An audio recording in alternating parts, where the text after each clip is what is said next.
우리의 마음속에도 하나님께서 성령으로 은혜의 담비를 채워주실 줄 믿습니다. 말씀의 담비, 또 은혜의 담비가 우리 안에 충만해질 때 우리 또한 부족하고 또 기쁨 가운데 이 땅을 살아갈 줄 믿습니다. 오늘 말씀에 보면 이스라엘 백성들이 이제 호르산을 출발하여서 홍해 길을 따라 쭉 갑니다. 그러면서 이 에돔이라고 하는 그 땅이 있으니까 그 땅을 이제 우회하려다가 이제 그 길에서 험한 길을 만납니다.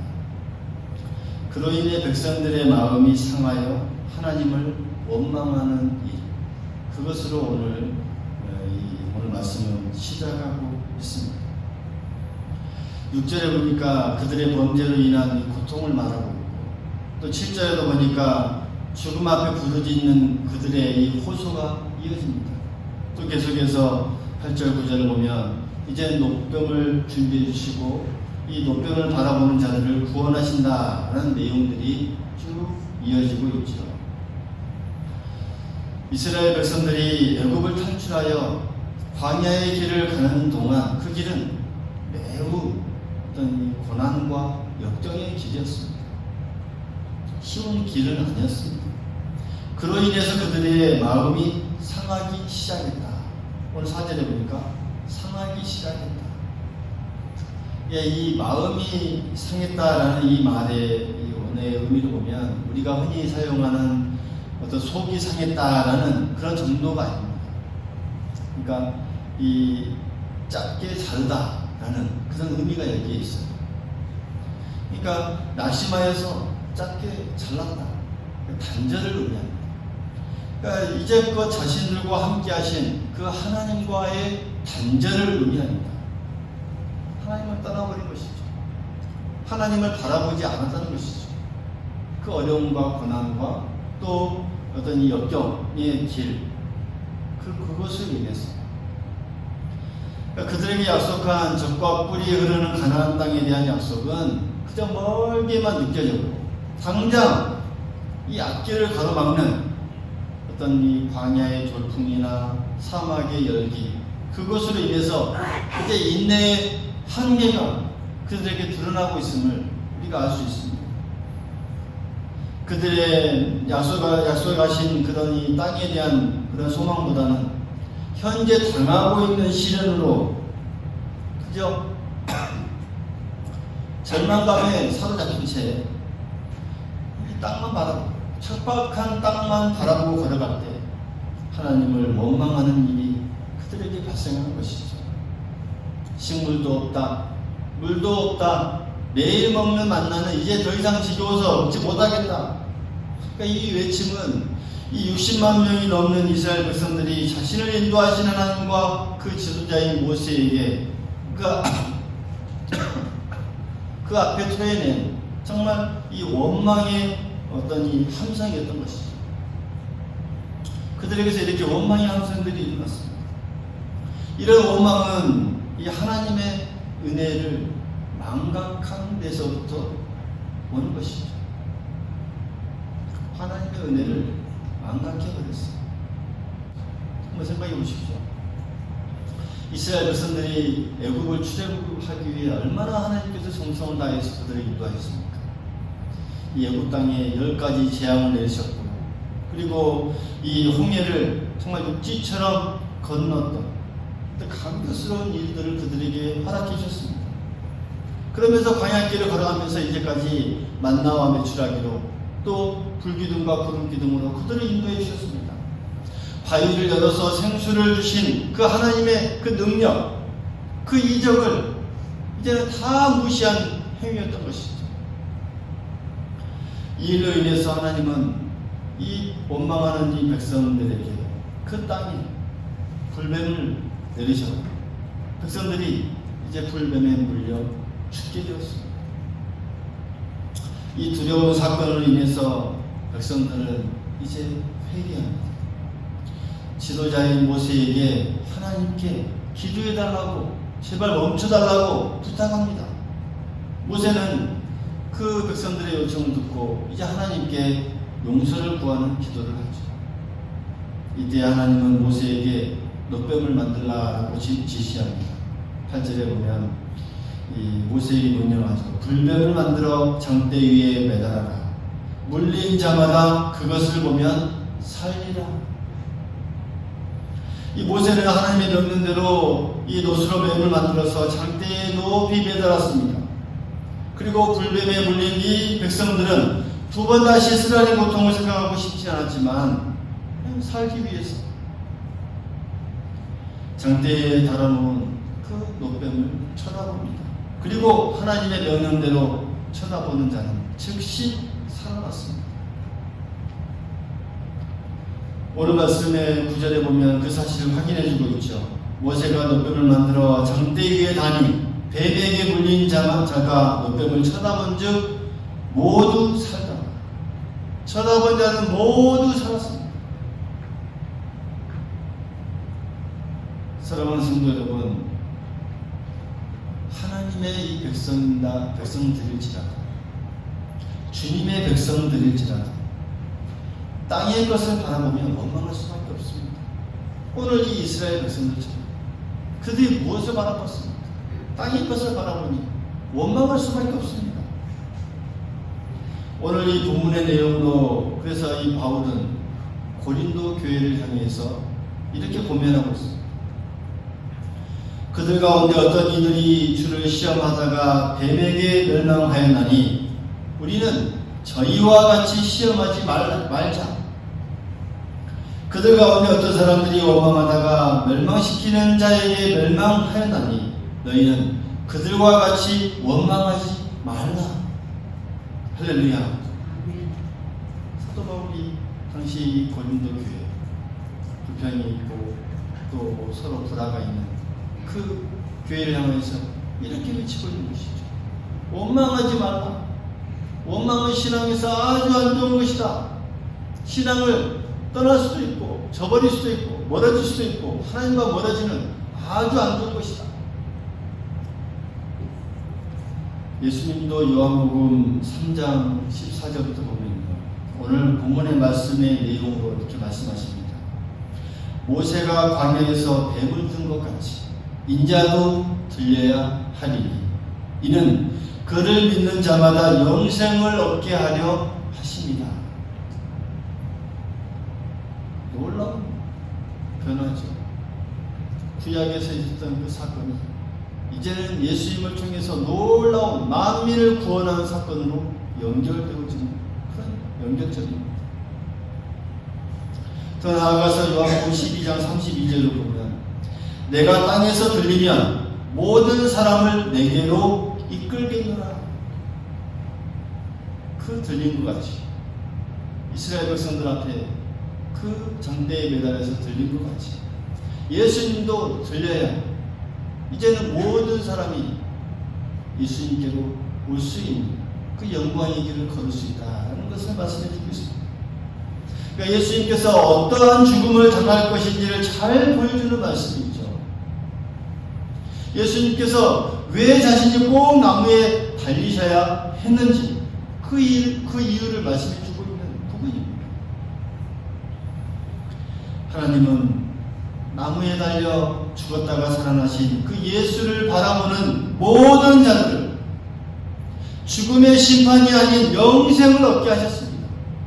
영생의 길로 인도하십니다. 과거 이스라엘 백성들이 놋뱀을 보면서 쳐다보면서 즉시 살아났던 것처럼 모든 사람이 살아났던 것처럼 마찬가지입니다.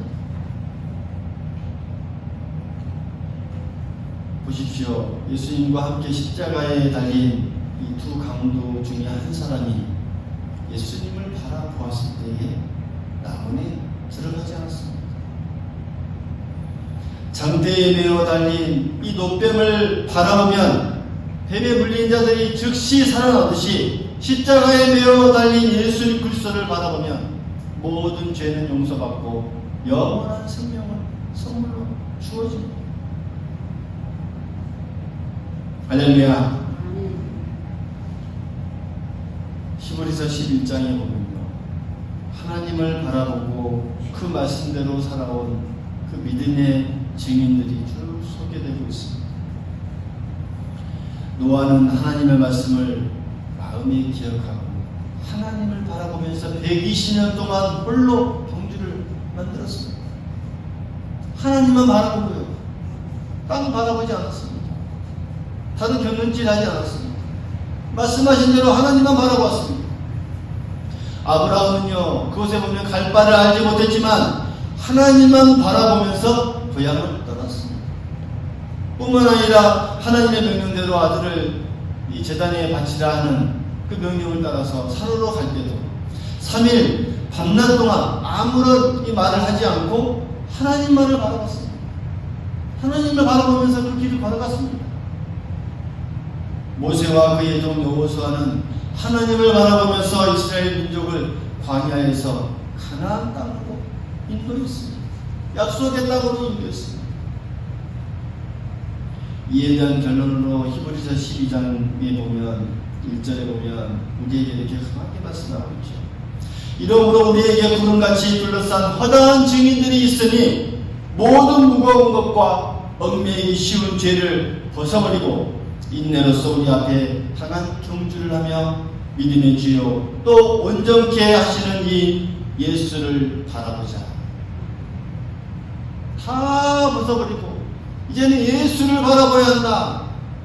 강력하게 주장하고 있습니다. 우리는 비록 광야와 같이 이 거친 세상을 살아가고 있지만 하나님의 약속대로 새 하늘과 새 땅을 바라보는 소망의 사람들입니다. 할렐루야. 하나님의 약속에 따라서 한 걸음 한 걸음 걸어가는 소망의 사람들인 줄 믿습니다.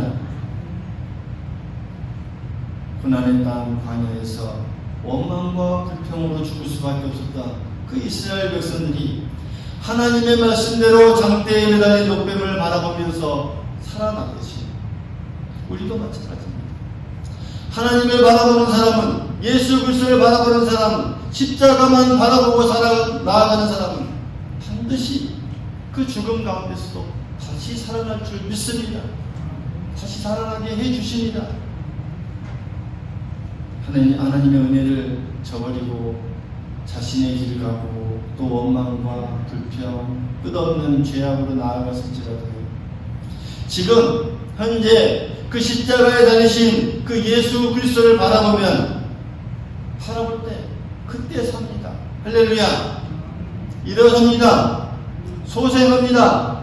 세상의 죄악을 이기고 모든 죄악에서 이길 새 힘을 얻습니다. 오늘 우리에게 그런 은혜가 있을 수 있기를 간절히 소망하겠습니다. 그런 은혜의 복이 우리에게 있습니다. 그걸 믿고 나아갈 수 있기를 간절히 소망하겠습니다. 하나님은 이사야 선지자를 통해서 소망의 말씀을 우리에게 주십니다. 오직 여호와를 앙망하는 자는 새 힘을 얻으리니 독수리 날개치며 올라감 같을 것이요. 여호와를 앙망한다는 것은 바라보는 것입니다. 하나님을 바라보는 것입니다. 하나님을 바라보는 자들에게는 이렇게 새 힘을 주십니다. 또한 이사야서 45장 22절에 보면 확실한 구원의 말씀을 선포하고 계시죠. 땅의 모든 끝이여 내게로 돌이켜 구원을 받으라. 나는 하나님이라 다른 이가 없느니라. 구원을 이끌 그 이 땅에 다른 것도 없음을 말씀하고 있습니다. 하나님 한 분밖에 없습니다. 하나님만 바라보라 하는 그런 말씀입니다. D.L. 무디가 지은 시 가운데 이런 내용이 있죠. 그대 자신을 바라보라. 반드시 실망할 때가 있을 것입니다. 친구를 바라보라. 대신에 쓴 잔을 맛보리라. 남편과 아내를 바라보라. 어느 때인가 헤어지고 죽음으로 갈라서리라. 자식을 바라보라. 철이 나기 전 세상으로 떠나가리라. 돈이나 명예를 바라보라. 어느 날 허무함을 맛보리라. 그러나 예수 그리스도를 바라보라. 영원한 생명을 얻으리라. 그러나 주 예수를 바라보라. 영원한 생명을 얻으리라. 우리가 이 땅에서 누구를 바라보고 무엇을 바라보아야 할지를 잘 말씀해 주고 있습니다. 성경은 우리에게 말씀하십니다. 호세아서 22장 6절에 보면 항상 너의 하나님을 바랄지니라. 항상 너의 하나님을 바랄지니라. 사랑하는 성도 여러분, 우리 가운데 어려운 문제가 있습니다. 살다 보면 여러 가지 어떤 어려운 상황들이 우리에게 닥칠 수 있죠. 어떤 물질적인 문제가 될 수 있고, 건강의 문제, 또 가정의 문제가 있을 수 있습니다. 또 우리의 일터에서 사람들과의 또 어려운 삶의 문제가 우리에게 있을 수 있습니다. 여러분, 그때마다 원망도 불평도 하지 말고 십자가에 달리신 예수 그리스도를 바라보십시오. 주님께 시선을 고정시키고 주의 얼굴을 바라보십시오. 여기에 문제 해결의 방안이 우리에게 있습니다. 여기에 우리의 모든 문제 해결의 방안이 있을 줄 믿습니다. 그 십자가, 주님을 바라보고 하나님을 바라볼 때요. 오늘 말씀은 이스라엘이 하나님만 바라볼 것을 우리에게 강하게 촉구하고 있습니다. 우리 또한도 마찬가지입니다. 그 이스라엘 백성들에게 오늘 말씀하죠. 더는 다른 것을 따라다니지도 말고 다른 힘을 바라보지도 말고 견눈질하지 말고 땅을 바라보지 말고 하나님을 향하여서 하나님만 바라보라 라는 말씀입니다. 최상의 행복, 이 최선의 축복된 삶이 무엇인가를 우리에게 잘 말씀해 주고 있습니다. 한순간도 빠짐없이 하나님께 우리의 시각을 고정시키고 오직 하나님의 뜻을 구하고 하나님과 긴밀한 관계에서 날마다 살아가야 한다라는 그 말씀의 의미입니다. 우리가 이렇게 살아갈 수 있기를 간절히 소망하겠습니다. 이렇게 살아갈 수 있기를 간절히 소망하겠습니다. 예수님은요, 언제나 하나님의 뜻을 이루기 위해서 하나님만 바라보는 그 세계를 사셨습니다. 사도 바울도 마찬가지입니다.